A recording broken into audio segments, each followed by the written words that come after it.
Tuvojas 12. klases centralizēto eksāmenu sesiju, un Ogres tehnikuma skolēni jau aktīvi gatavojas pārbaudījumiem latviešu valodā, angļu valodā un matemātikā.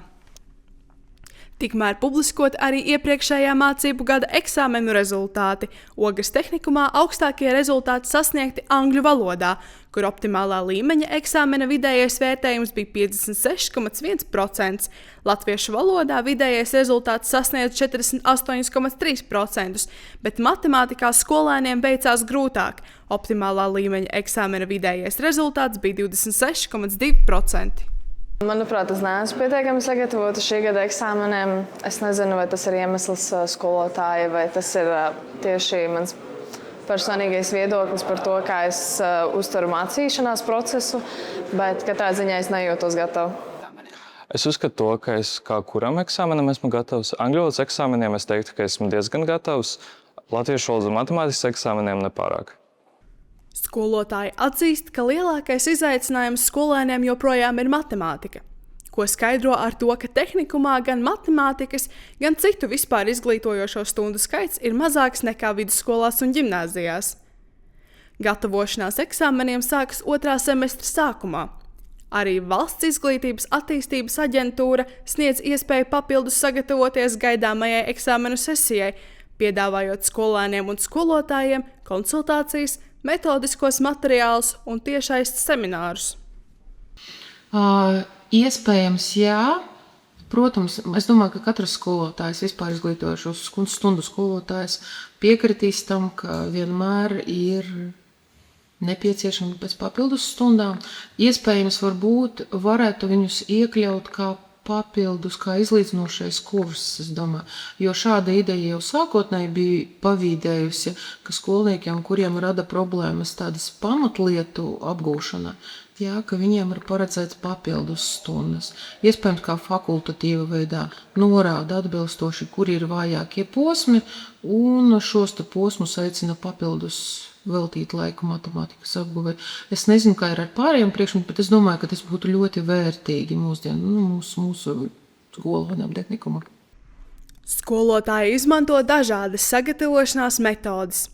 Daļa analizē iepriekšējo gadu eksāmenus, bet citi vispirms apgūst mācību vielu un tikai pēc tam pievērš eksāmenu uzdevumiem. Skolēni uzsver, ka gatavošanās prasa daudz laika, koncentrēšanās un disciplīnas, jo jāapvieno vispār izglītojošie un profesionālie priekšmeti. Viss vienmēr ir iemācīties, ja cilvēks to grib darīt. Viņam nevajag piespiest, ja cilvēks zina, ka viņam būs liels apjoms, vai tas būs baigi sarežģīti, tad viņš arī liksies iekšā un motivēs, mācīsies un visu kaut ko darīs. Lai tas rezultāts būtu labs. Jo stundu skaits nemainīs to cilvēku attieksmi pret eksāmeniem. Vajadzētu kaut kā salabot to stundu skaitu, kad arī tajā gadā, kad ir tie eksāmeni, tad profesionālo priekšmetu varbūt tās nolikt mazāk svarīgāku nekā vispārējo. Eksāmenu periods strauji tuvojas, un skolēni turpina intensīvi gatavoties. Angļu valodas eksāmeni notiks no 25. līdz 28. maijam, matemātikas eksāmeni 1. jūnijā, bet latviešu valodas eksāmeni paredzēti no 3. līdz 5. jūnijam.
Mēs ļoti centīgi esam strādājuši 2 gadus. Es domāju, vajadzētu būt arī rezultātiem.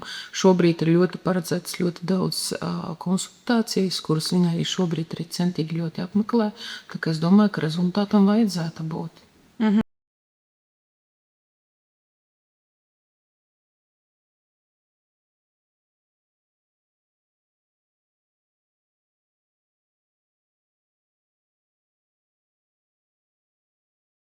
Īstenībā jūs esat mazliet nevienlīdzīgā stāvoklī, ja salīdzina ar citu skolu skolniekiem.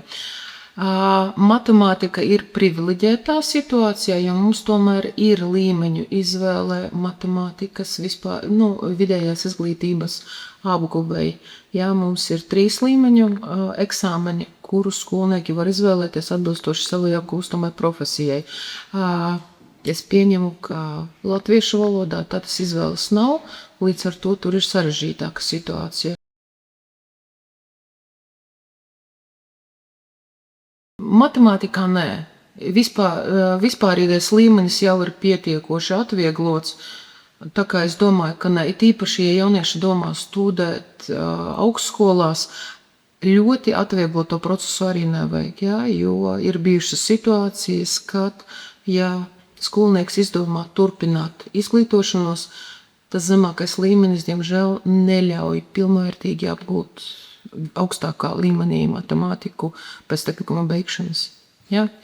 Tā varētu būt problēma, bet ar matemātiku viss ir kārtībā, mums ir izvēles iespējas, tā kā viss ir labi.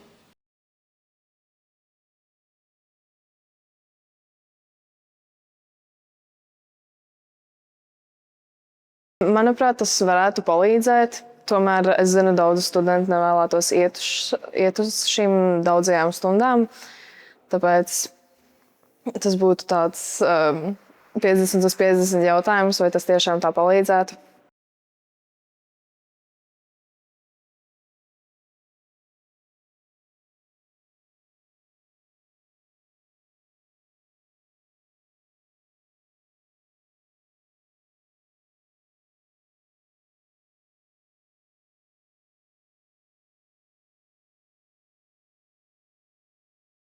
Es domāju, ka nevajadzētu, jo tad uzreiz būtu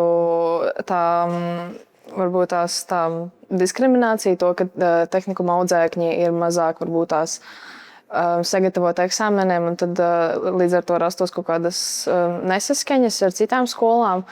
Varbūt tas nebūtu tas gudrākais veids, kā to izdarīt, bet kaut kādā ziņā.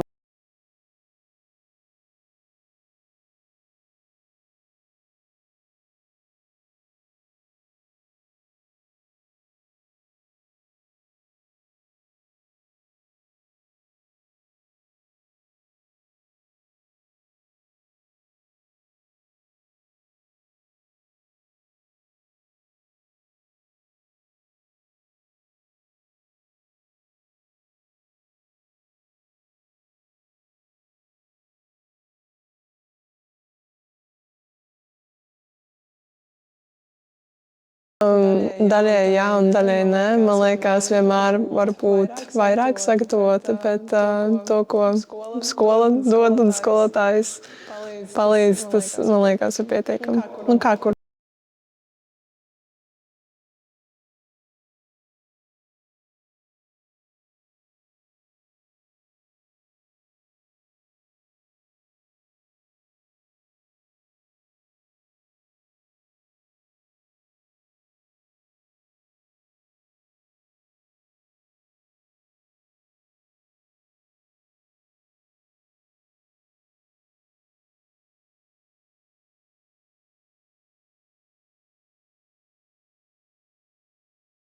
Nē, man liekas, ir labi ar to, cik ir stundas. Man liekas, ir pārāk daudz stundas varbūt pat, tāpēc, ka tas ir tāds pārslogojums studentiem.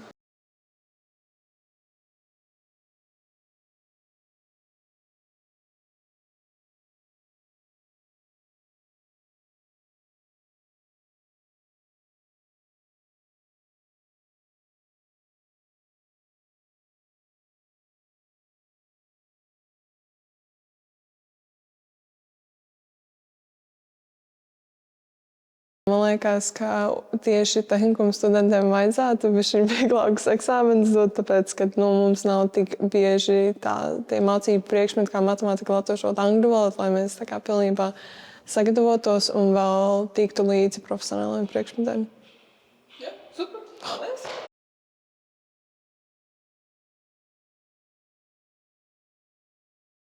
Var arī mācīties mājās individuāli tie, kas grib to darīt. Jo tie, kas to negrib darīt, tie arī to nedarīs stundās, un tā stundu pagarināšana neko nedos.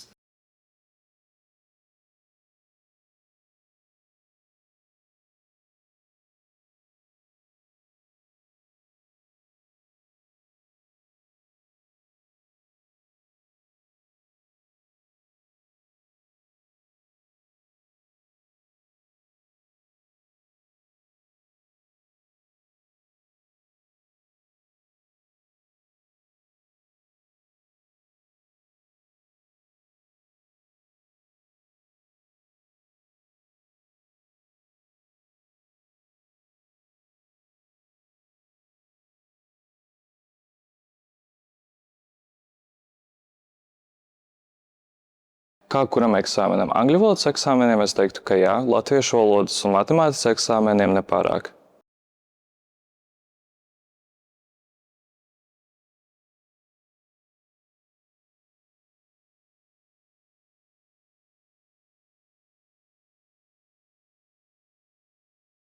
Pagājušajā gadā es jutos ļoti gatava priekš eksāmeniem, tāpēc, ka pirms tam ļoti daudz ilgu laiku es biju gatavojusies. Līdz ar to man nebija nekāds stress eksāmenos, un es visu varēju nodot sekmīgi.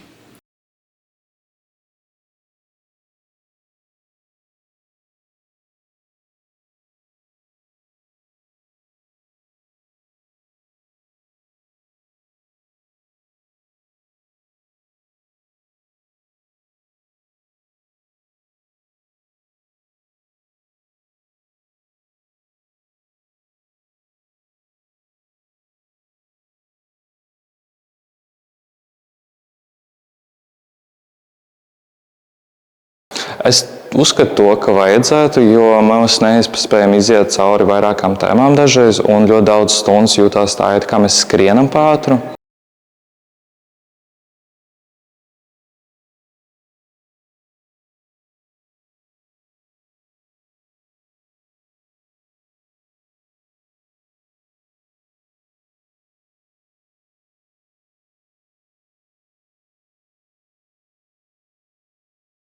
Es uzskatu, ka varētu atvieglot, tas būtu diezgan forši.